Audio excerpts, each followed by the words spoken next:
Hi, welcome to another episode of Hot Takes. Some interesting numbers. As we sit here on this, what's Thursday lunchtime now, isn't it?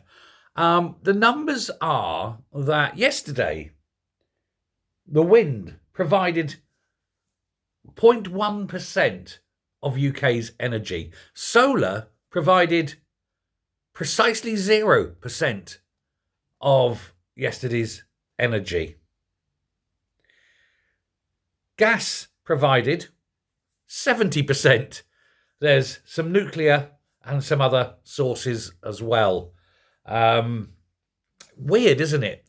How Red Ed keeps pushing these renewables. Oh, it's the future. It's the future. Red Ed needs to stick with learning how to eat bacon sandwiches instead of telling us that the future involves zero power from solar and 0.1% power from wind. Meanwhile, of course, the rest of us will just freeze to death. It's no surprise, of course, that wind and solar are basically useless on a windless, overcast day. Meanwhile, gas continues to burn and provide all the energy we need, as indeed does nuclear. And indeed, nuclear is the way forward. But I suppose Red Ed doesn't get his feedback, doesn't get his cut from nuclear power.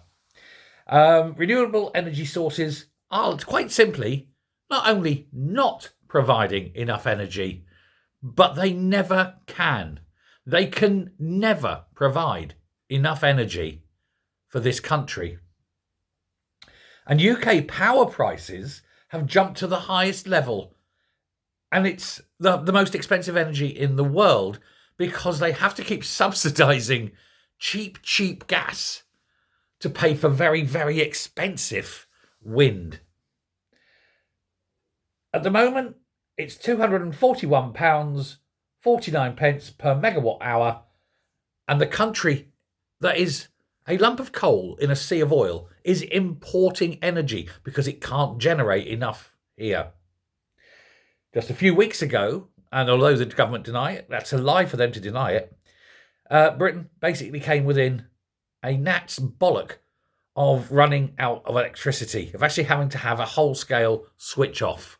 The government deny it, but the generating people actually issued the emergency notifications. That's a matter of record.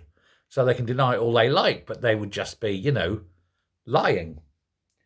And yet, Miliband, the arse, the sandwich scoffer, is still pushing to reach 95% renewables within 5 years.